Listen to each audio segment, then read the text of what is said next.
Bonjour les amis, bienvenue sur Power Trade, la chaîne des stratégies d'investissement simples et efficaces.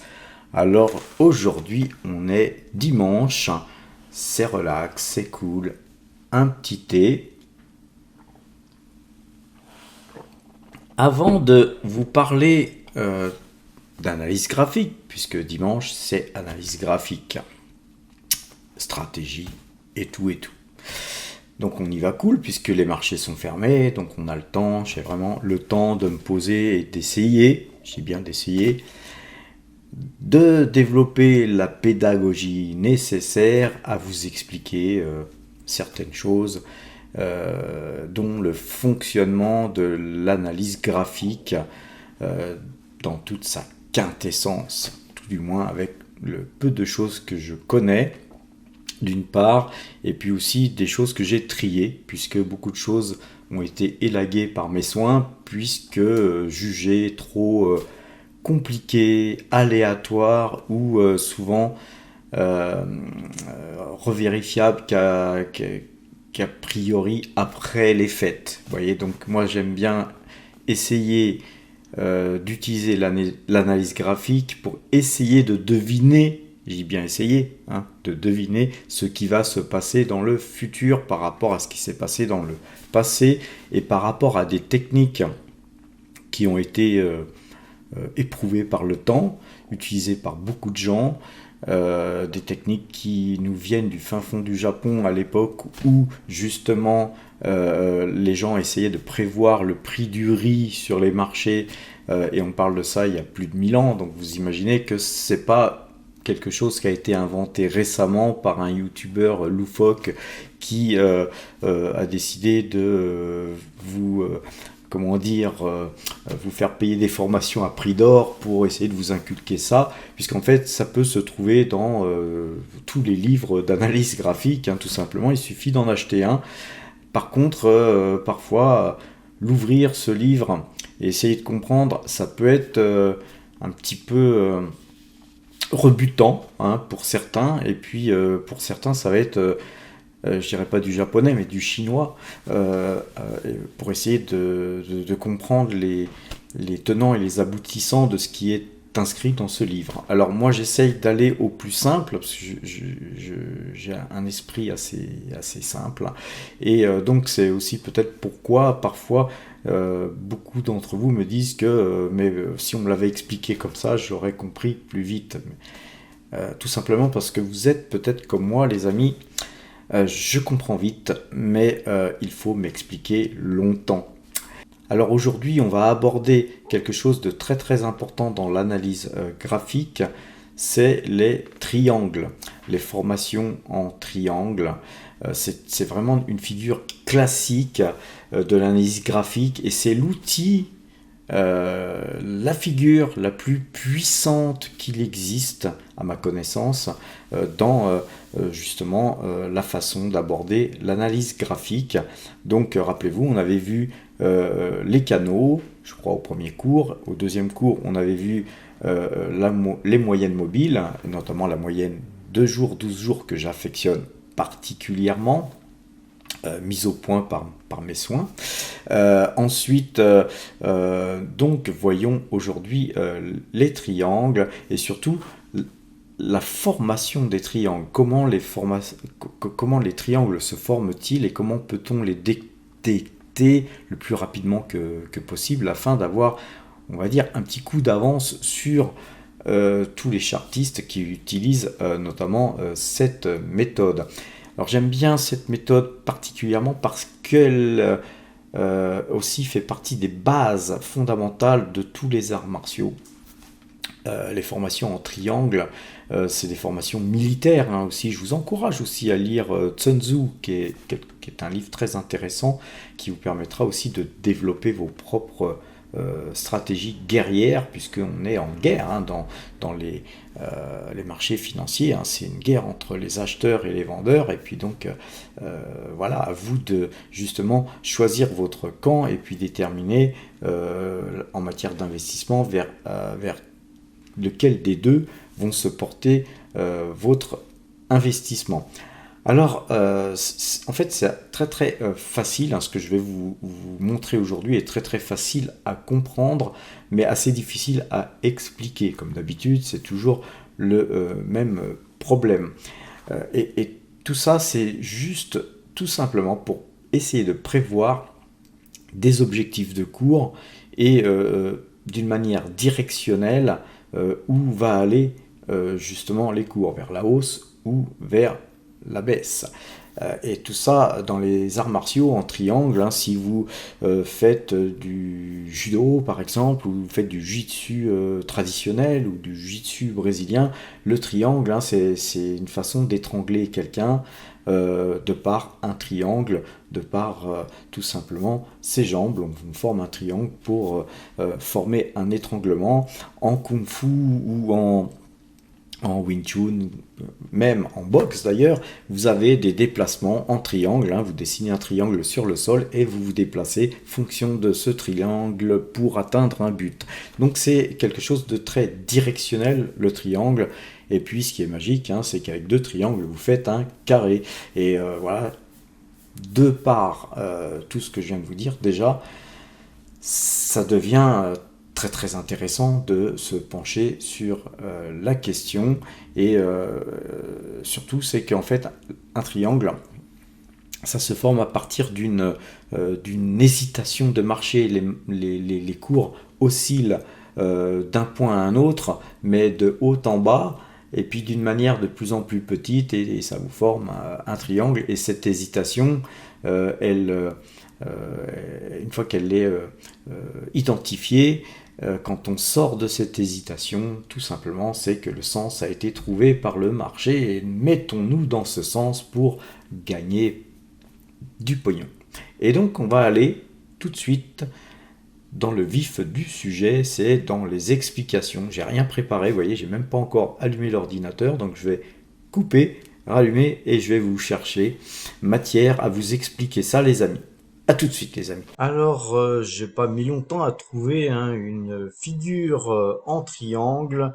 Et pour commencer, nous allons donc regarder un graphique sur Total Energy. Hein, ça tombe bien, c'est notre plus grosse position. J'ai pas eu de mal à la trouver puisque je me rappelais très bien de cette figure.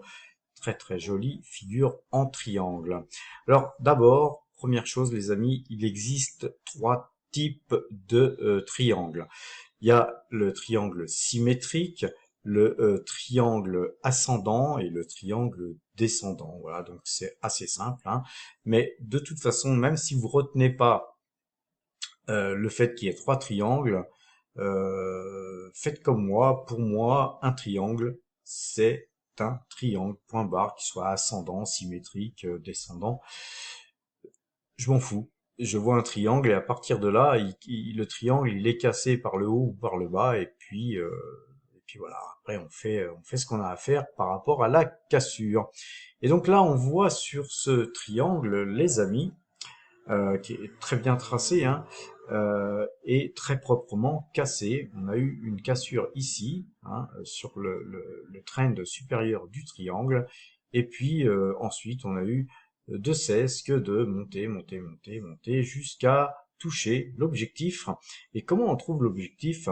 C'est très simple, on trace une ligne parallèle à cette ligne-là, par rapport à l'équidistance que vous avez donc ici. Donc on calcule la distance ici, on la reporte en fait ici en parallèle par rapport à cette ligne-là et on trouve l'objectif. Donc l'objectif, les amis, il est atteint. Hein, on l'a atteint vendredi dernier, hein, fort heureusement. Ça faisait un bout de temps que j'attendais ça. Forcément, on a un peu douté hein, quand on a vu les bougies qu'on a eues après la sortie du triangle, mais vous voyez, il faut pas être un homme de peu de foi, il faut croire au système, il faut croire à l'analyse graphique.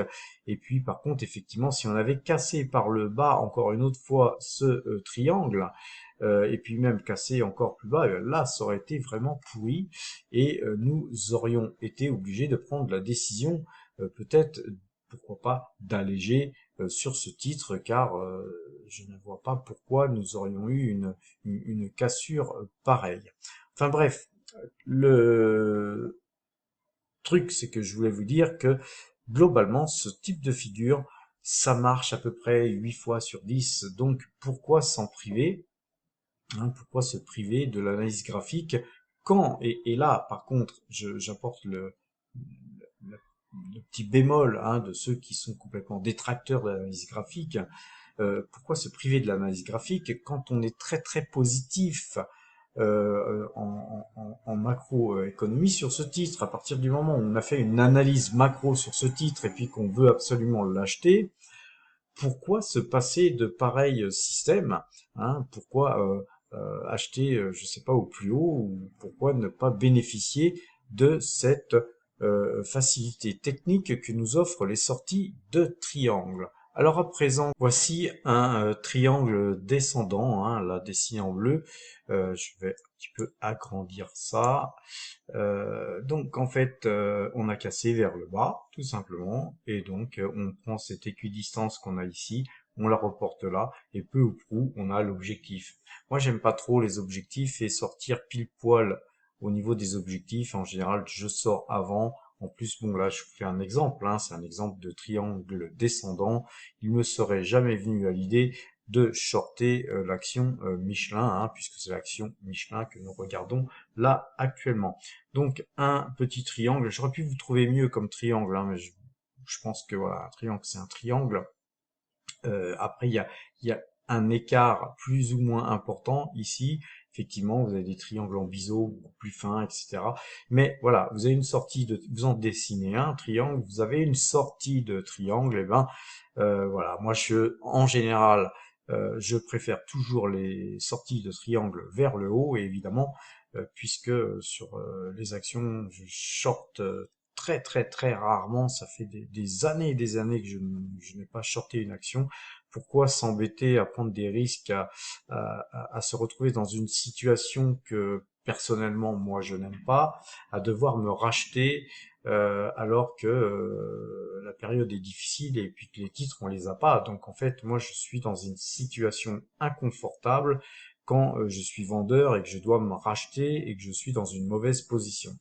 Voilà pourquoi je ne short pas les actions. Par contre, sur les marchés futurs, les amis, je peux alterner, d'ailleurs, c'est pas que je peux, j'alterne entre vendeur et acheteur sans arrêt, sachant que dès que j'ai un signal sur notre système Power Trade, je m'exécute et j'achète ou je vends tout simplement. Alors ensuite, pour trouver une figure de triangle ascendant, j'ai été chercher l'action Microsoft, hein, toujours en bleu dans cette vidéo pour faire cette démonstration. Et donc nous avions donc une sortie de triangle vers le haut. Et à partir du moment où c'est sorti vers le haut, eh bien, on trace une parallèle sur le bas, hein, du triangle ici, et puis voilà, on trace ça en parallèle, et puis on cherche les objectifs. Donc on a eu un premier objectif à 350, hein, mais ensuite on est même remonté à 367, hein, puisqu'on a touché deux fois ces objectifs. Après les amis, euh, quand vous regardez bien, cassure de triangle, hein, donc on pouvait être acheteur beaucoup plus bas, hein, suivant les systèmes avec lesquels on travaille, mais supposons qu'on casse ce triangle et vous soyez déjà en pause avec 100 titres, ben moi sur une figure comme ça, j'ai tendance à doubler, voire tripler ma position, car c'est très très acheteur. Et regardez, d'ailleurs, si on pousse un peu plus loin la, je vais avoir du mal à tracer ça, mais voilà. En fait, si on pousse un peu plus loin le bas du triangle en continuité, eh bien, on voit qu'on a tout simplement un range qui est dessiné. Et si on dessine ce range, on voit d'ailleurs que ce range est cassé, et donc là, on serait plutôt vendeur sur Microsoft. Mais bien sûr, on ne vendra jamais à découvert une action comme Microsoft, cas, moi pas. Et donc, mais en tout cas, l'analyse graphique vous permettrait de le faire, hein. Certains chartistes ne font que ça, de shorter des actions, c'est leur spécialité. Donc voilà les amis, je vous ai donc montré les trois types de triangles généralement constatés. Donc je vais vous récapituler un petit peu les choses. C'est qu'en sortie de triangle, on a une formation en général en canal et ensuite on suit le canal tout simplement. En triangle descendant, c'est autre chose, hein, les figures qu'on a vues tout à l'heure, c'est une phase d'incertitude où les cours oscillent d'une façon incertaine, et puis ensuite, donc on matérialise justement cette phase d'incertitude par des obliques, une oblique baissière et puis une oblique sur le dessus, hein, qui coiffe donc les cours, et à partir de là, on attend la cassure, hein, toujours, hein, de toute façon, sur un triangle, on attend toujours la cassure d'un support ou d'une résistance qui est donc formée par ce triangle. À partir de là, cette figure, on peut un petit peu la dessiner un petit peu à l'avance, hein. Le triangle est peut-être pas encore tout à fait dessiné, qu'on peut déjà se l'imaginer et le tracer.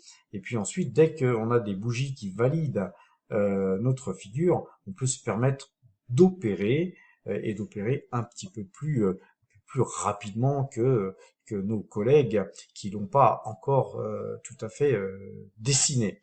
Voilà. Alors ce qu'il faut savoir, c'est que les triangles, vous pouvez les avoir donc à l'intérieur d'autres formations graphiques, hein. Vous pouvez avoir par exemple des triangles à l'intérieur d'un énorme range vertical, ou d'avoir tout simplement un triangle à l'intérieur même d'un très très très grand même range qui soit ascendant ou descendant, peu importe, vous pouvez trouver ce type de figure. J'ajouterai un dernier point, c'est que très très souvent, il est quand même conseillé d'attendre une augmentation des volumes au moment de la cassure de ce triangle. Si ce triangle, là on n'a pas les volumes, hein, mais supposons que ici on ait une cassure à ce moment-là sur Microsoft vers le haut, mais avec une augmentation assez importante des volumes, ou même tout simplement une augmentation des volumes, c'est-à-dire que beaucoup de gens s'intéressent au titre et que tous les gens qui étaient donc acheteurs ici sur ce point-là, par exemple, en l'occurrence, eh bien, n'ont pas envie de sortir flat ou de prendre légèrement un petit peu de bénéfice. Au contraire, ils renforcent, hein, leur position et donc tout ça est très positif pour ensuite les futurs cours de ce titre qui justement est sorti de Triangle. Donc voilà les amis, je pense vous avoir dit en tout cas tout ce que je sais moi sur les triangles. Je vous encourage même à aller voir, je vous ferai un lien en description sur des sites qui en parlent aussi, de façon à parfaire un petit peu votre théorie sur comment travailler les triangles, et puis voir acheter des livres. Les livres ne coûtent pas cher, vous savez, hein, acheter un livre ou deux sur l'analyse graphique, franchement, d'avoir ça dans votre bibliothèque, ça ne pourra que vous aider parce que de temps en temps, on relit ça et puis au bout de quelques années, hein, vous aurez même plus besoin de relire ça, hein, vous allez les prêter, ces bouquins, et puis on vous les rendra jamais. Voilà les amis, je vous souhaite donc une bonne fin de dimanche, portez-vous bien et à demain.